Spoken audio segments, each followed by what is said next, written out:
This is 70,000 Tons of Metal, the original but world's biggest heavy metal cruise. 60 bands, 4 days, 1 cruise ship, only 3,000 tickets. It's like having an all-access backstage pass. January 29th to February 2nd, 2026. From Miami, Florida to Nassau, the Bahamas, and back. Go to 70000tons.com and book now.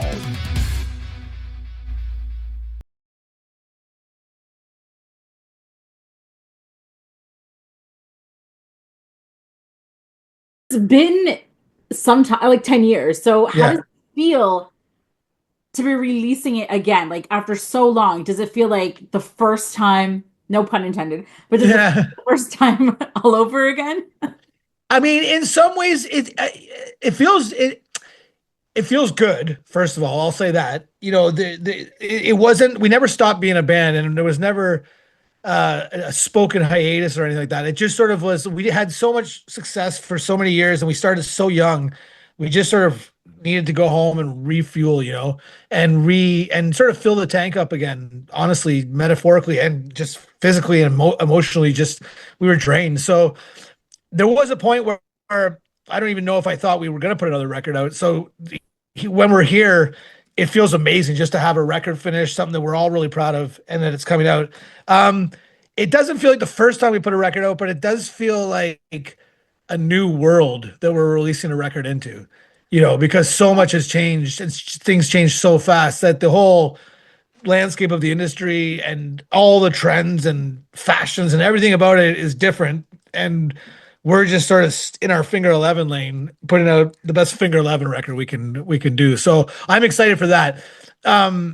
When we finally released Adrenaline last year and then Blue Sky Mystery, to be honest, we were taken aback by the actual response to the band and the excitement for the band still. We had no idea that there was a lot of fans out there waiting for new music. We might have gone a little quicker if we had known that. So it but it, you know, it took what it took, and now that we're here, it's really nice to have a record finished.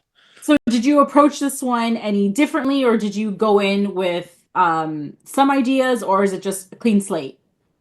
It was definitely approached differently because time was a luxury that we afforded ourselves, and the one thing we definitely did different on this record is there wasn't any of the you know, writing and recording by internet. It was all, a lot of the almost like 90% of the ideas were made up in a room with all of us in the room at the same time, and that's just sort of where I think some of our best work gets done. And so this one actually had a very organic feel to it, and I think that probably is one of the reasons it took a little longer, is because there wasn't this like punching the clock mentality. Oh, we got to get this done, just get something down. It was more about like, if we're gonna do this, let's make it worthwhile. Let's make it something we're really proud of, and let's take our time and do it right. So was there a particular moment where you thought, there's a new sound here, you know, because it is 10 years later. Yeah. Music is different now. Do you think there was a particular moment where you're like, okay, yeah, I think we have a new sound going on here? Yeah, I would think there's a couple of songs that raised the bar for sure as we were writing them. Adrenaline actually was one of those songs. When we sort of finished Adrenaline, we were like, oh, this is cool. This is a still heavy, got a heavy tone to it, but it's got a different vibe than our old stuff. And there was definitely this excitement that came along with finishing Adrenaline. I think there's a song called Cold Concrete on the record that's got a really cool vibe to it. But you know, as much as because we've always done this as a band and tried to push ourselves out of our comfort zones and sort of like further down the road, on this record was the first time that we actually referred back to our own back catalog when we were doing some of the writing. And that came with Steve, our drummer, being in the band, and him just having a different perspective than the four of us, and sort of reminding us about some of the musical choices we made in the past that we sort of had abandoned over the years. And on this record, there was sort of that combination of trying to push it new, but also embracing the old. And I think that's one of the coolest things about this record. Like, honestly, one of the best compliments we got was from the guy who mixed it, this guy, Jay. And he was sort of said, like, I don't know how you did it, but somehow it sounds like it's from 1994 and 2034 at the same time, you know? And I think that was a cool compliment because that's sort of what we ended up going with, this sort of embrace the familiar, but also try and push the envelope. So I don't know. There's something about it that it's fresh for a Finger Eleven record, but it's still tried and true Finger Eleven at the same time. Yeah. So Yeah, I totally agree with you on that one. Are there any, reoccurring themes or emotions that keep creeping up on the record? Or is it just a Finger 11 full throttle record? I would say as far as themes go, that's more in Scott's wheelhouse because he is the lyricist. From me, as I listen, they are some of Scott's best lyrics I think he's ever put down on paper. And there's some, I think, confronting certain things inside yourself and the outside of yourself. There's definitely that vibe to it. But as far as what he's talking about, this is one of my favorite things about being a Finger Eleven is that, like, I don't write any of the words. So I get to be a fan of the lyrics. Like, so when Scott drops words, I'm always amazed. And I very rarely ask what he's talking about because I'd rather interpret it for myself the way I like to interpret music.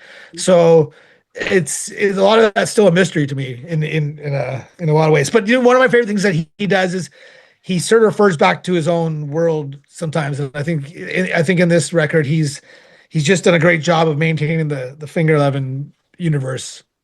So. Did it feel like a whole decade elapsed when you guys got to I don't think it did. Like there was because I mean, even back in the day when we were supposed to be making records like at a faster pace, we still took 2 or 3 years to make a record.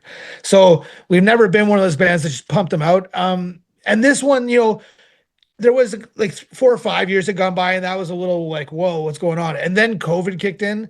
So that just sort of added an extra 2 years. Like you could almost put an asterisk beside it because during those years, we didn't get a lot of work done. And then we got back to work. So, I mean, I think if anything, the 10-year thing was just more when we finally realized we were putting a record out, we realized, holy, it's been 10 years. I don't think we even thought about it until that point. And then it was like this feeling of like, well, this has to be good, at least in our minds, if we're going to put a record after all this time. And I think we sort of set our standards high and tried to hit our standards. So I'm cool with it. I mean, like I said earlier, like time is a luxury that a lot of art doesn't afford. And we just happen to be at this point in our career and this point in our lives where we just knew that, like, sometimes sitting on ideas for months is way more productive than trying to rush it out the door. And that's what we did on this record. So how did it come about? Did you call Scott? Were you in the group chat? How, the first few songs, how did they come about? I mean, we never stopped being a band, to be honest. We never stopped writing. We never stopped any of this. Some of these songs, they've been around for a long time. Some start in a jam space. One of the songs started out as a phone message, like the song called Last Night on Earth, which the album's called. That song just started on a shitty little phone acoustic idea, and he threw back a phone lyric idea. But then other songs were like, we'd get in and someone have a riff and we'd work on it for days. And then other songs some were demos that had existed for a while, and we sort of took them apart and rewrote the songs and kept only a few parts of the song. So, I mean, there was no real rhyme or reason to it. Like always. I mean, if we had a tried and true technique, we'd probably put out more record. But we don't know. And I don't know if that's good or bad, but like we always say to ourselves, like, the truth is we never know what the next Finger Eleven song is going to sound like. We never do. We don't go into a studio or a room saying, okay, today we're going to write a funky one. Today we're going to write a heavy one. We just start making noise, and sometimes it's this and sometimes it's that, and we just embrace it. And that's really all it is. So there isn't and there wasn't a new sort of way of doing things. It was just, let's just get it done kind of thing. Well, Last Night on Earth is actually one of my favorites. I mentioned that in my review, and I hate saying I review records because I never say anything bad, but that's one of my favorite. It's more quiet, more on the more personal side, and it balances out the heaviness. So I totally dig that. So speaking of tracks, is there one that sets the tone for the record? Well, I think what you just sort of said is probably the tone for the record. Like when you get the record in its entirety, it's a very good balance of the heavy and the soft, and not always like They're not all soft like Last Night on Earth. Like some of them are like more trippy soft or vibey soft, but there is that side of it, and then there is the heaviest. And so some of the, like I would say the more extreme, maybe the best way to put it would be like there's a song called Perfect Effigy.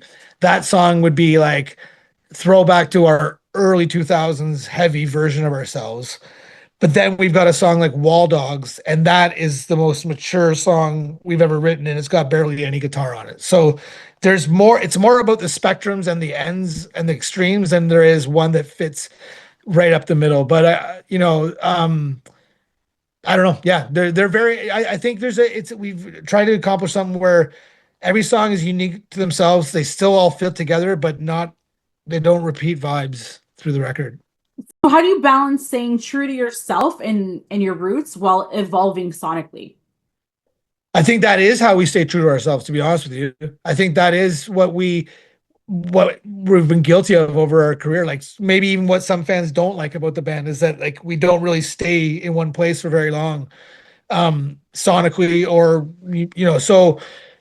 so I think on this one it was just a matter of finding a way to, like I said, like just embrace some of our past, push it forward, but also do, like I think our responsibility at this point is not to have hits or sell tons of records. It's just to put out another real Finger Eleven record in our lane, and I think that's what we did. So Yeah, I agree.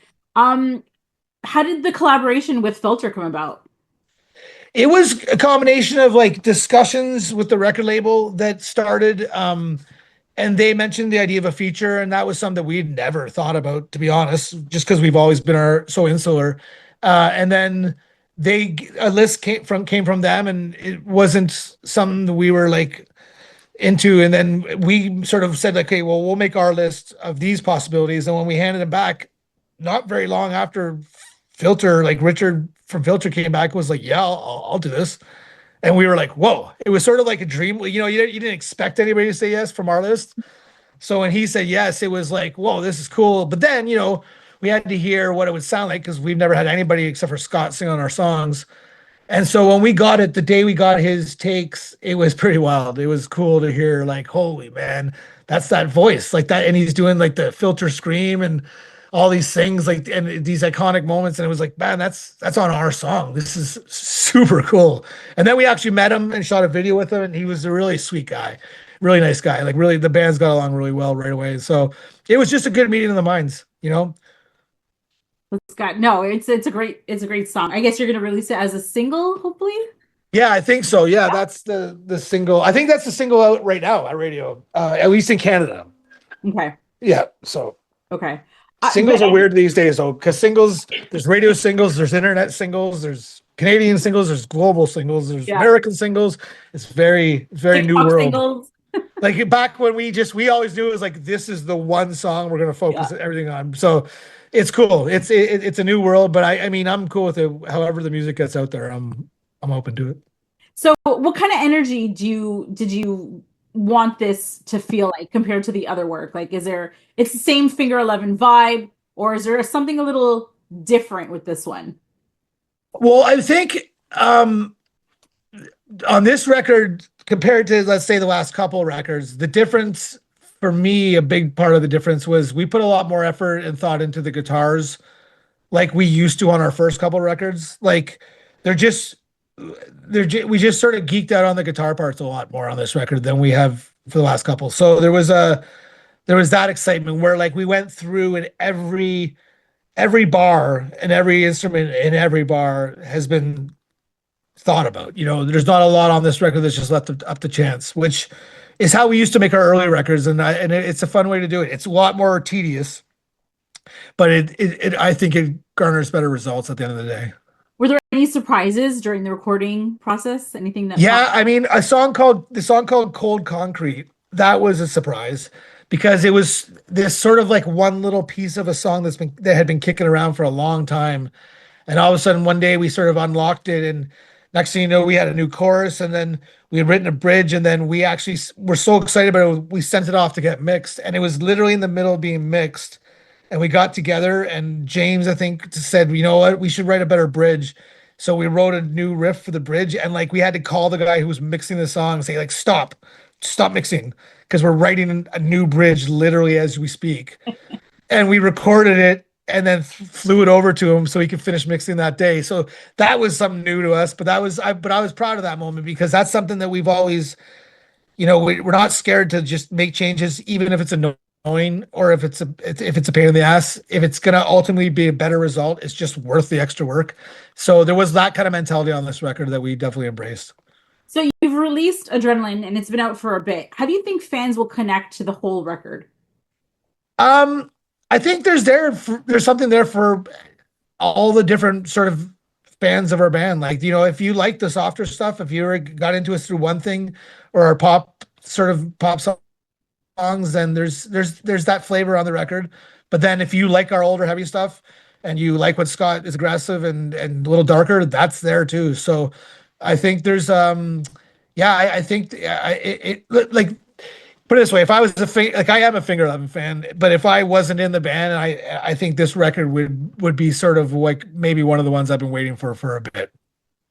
I'm so glad you finally released it. You touched upon this before about, you're not here to make singles or hits or, stuff like that. But did you feel any pressure to compete with your past records or songs?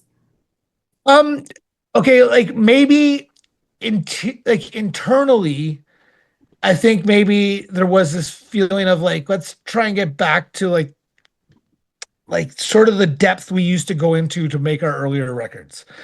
Like there was just this kind of not work ethic. I don't want to say that's the wrong impression, but like there was just sort of a level of digging we would do into the ideas to get them as good as they could be. And I think maybe on the last records, if I'm being honest, there wasn't as much digging deep. It was just like get some ideas and enjoy the recording process and get the songs. Like I love those records too, and there's a reason why you don't do that every record, because it's exhausting and it's tiring and it's soul searching and it takes a lot more to dig deep and force yourself to be not happy with something until you're ecstatic with it.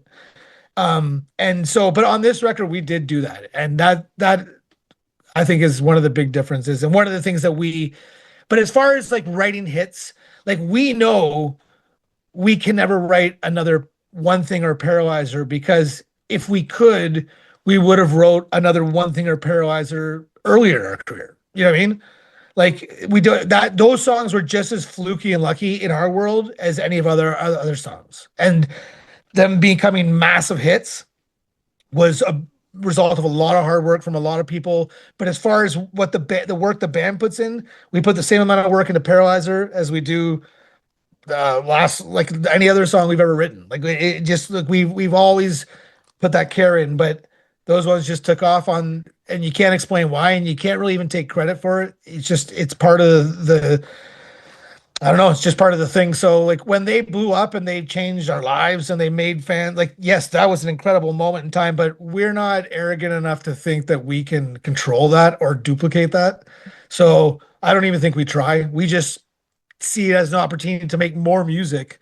And then, like I said, we usually get in a room and see what that music's going to sound like. And if it sounded like Paralyzer, that would surprise us, but it would be like, holy, that's lucky. But I don't think that we could even attempt to try to write another song that sound, even not even take Paralyzer aside. Like, let's say everybody loved the song Good Times. If we tried to write a second Good Times, it would sound stupid. So we just never been able to do, like, we've never really been good at or even tried to duplicate ourselves or our success. So we don't have that pressure on ourselves. So with that said, do you have a favorite track on the record? Yeah, I guess it changes. And this is my favorite time because before the record's release is the last time it's all only ours, right? So no one else has heard it. I've been listening to it like nonstop because I know as soon as it's released, it's not ours anymore. It's everybody's, and everybody gets an opinion and everybody has their favorites and all these things. So I listen to it obsessively before it's released, between when it's done and when it's released. And my favorite track on changes daily when I'm listening, but consistently there's a song called The Mountain, which I think is just truly one of our better Finger Eleven songs. It's just an exciting, upbeat rock song with really good riffs and great vocal melodies and great words, and like just like I don't know, just one of those ones that I'm really proud of, The Mountain. And then there's another song called Perfect Effigy, which it just has the tone and the feeling that we haven't touched on in a long time, that aggressive kind of dark side, which that in those two songs, they're sort of back to back on the record, and that's my favorite part of the record. So has your guitar tone or setup changed for this record, or you just went in? No, I mean a lot of it's the same as it's always been. Like we've just and even then, like we our tones change sometimes song to song. It depends on what the song calls for. You know, we're not one of those bands who like I have my amp settings and that's what I use. It's like whatever the song calls for, we'll try different things, you know, and same with James. Like we record for the song. So nothing, I mean, things are different, things are the same, but it's all over the place on this record, you know. So how do you know when a song is finished and it's ready to share? Like you're ready to say, okay, this one's good to go. It's on the album. It's not easy, especially in a band. It takes a long time. And it's sort of it's like, I guess the simplest way to put it is that like at the end of the day, all five of us have to be able to do the gut check and be like, yeah, I'm good with this. And that can sometimes be like this tiniest little detail. It's still not good. You know what I mean? Like we might all hear the song and be like, this is totally perfect. We love it. We worked on it for 7 months. It's exactly what we want. And one of us might be like, yeah, but the hi-hat in the second verse is not what I pictured it to be. And so it's not done yet. You know, it's or like the guitar comes in a beat late in the bridge. It shouldn't do that. It's not done yet. You know, there's just until we're all like until every one of us can listen to it from beginning to end and be like, yeah, that's it, man. Then until then it's not done. So there is that unspoken moment where like we're done, right? This one's done, cool. But for the most part, that done finish line gets moved a lot. I would say like maybe 20 times before the song's actually done, you know. We've had moments where like one member thought it was done and was wanted to send it to get mixed, and then the other member was like, I haven't even recorded my parts properly yet, and I want to re-record all of the guitars or the bass or the drums. So it's like, yeah, it just takes a while with a band, you know. So what was the biggest challenge in getting this record across the finish line? Would you say that would be it?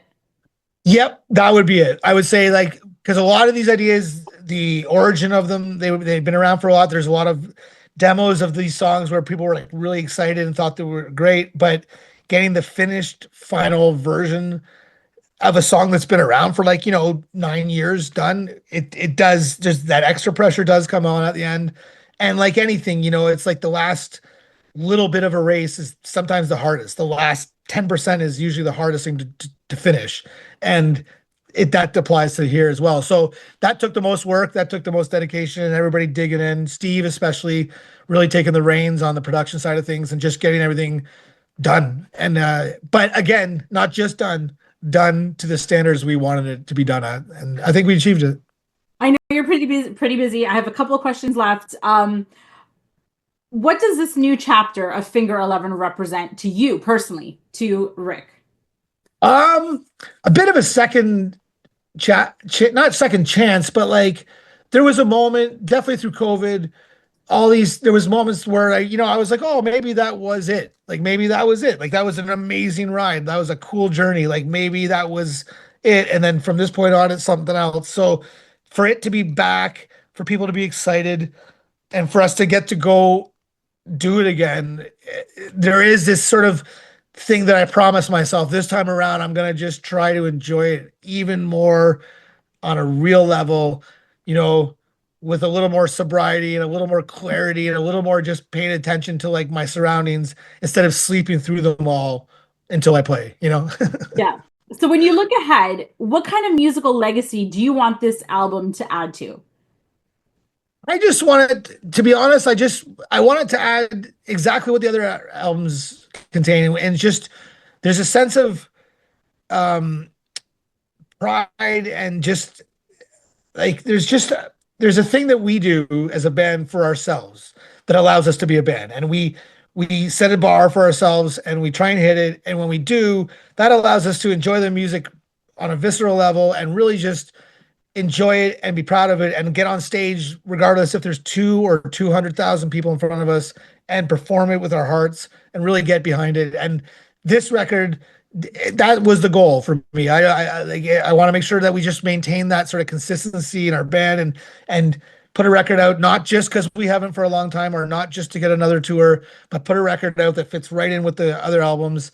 At the end of the day, if you're a kid who you don't know when any of these records came out, but they all sound like Finger 11.